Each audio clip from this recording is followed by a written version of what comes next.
Good morning, welcome to Thailand day 2. As you can see, I've been picked up on the way down to Hua Hin.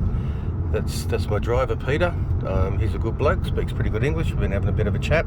Now, this car, it's called a Toyota Alphard. It's absolutely magnificent. I don't know if you can sort of see, but it's got reclining seats and cup holders, and it's got a TV up there if you want it, sunroof. It's absolutely magnificent. I'm absolutely spread out.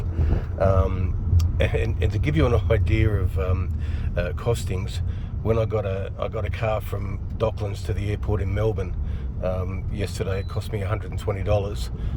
Which, considering it was a lovely car, it was a shitload better than taxis. Well, this car going down to Hua Hin, it's a 2.5 hour journey, and it's $300. So yeah, the difference is, but it's just luxury. It's absolutely beautiful. All right, yesterday, very, very interesting day. As you heard, I was on there earlier. Getting through Melbourne Airport nowadays is just fantastic. It's a face scan technology, and it was so easy. So, as I said, about 20 minutes. Sat in the Qantas lounge for a while, got on the plane. It was a fairly good flight. I did have the breakfast, and yes, I did have a couple of Chardonnays with the breakfast, and then fell asleep for a few hours, woke up, and I think I watched the whole series of Young Sheldon, and that got us into Singapore. Well, the difference between Singapore Airport and Melbourne Airport, Singapore Airport is absolutely massive for a start. We got off the plane, we were at gate 45, and we had landings, arrivals, and we had to get to gate 25 for departures, which that's not too bad. Literally walked off the plane at 2:56 p.m. The plane leaving to Bangkok was at 3:55 p.m. So 59 minutes, 1 hour later. I thought, go to the lounge, drop a couple of beers, head down. By the time it took to walk about 4 kilometres from the departure gate to the arrival gate to the transfer lounge, we then had to go through security again, and this time not leave everything in your bag. This time was take your laptops and your iPads and everything out of the bag.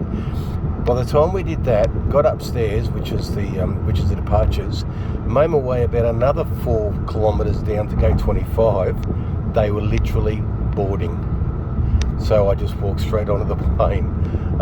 So it was an hour, and I wasn't really held up at all. It just took that long. So I get on the plane.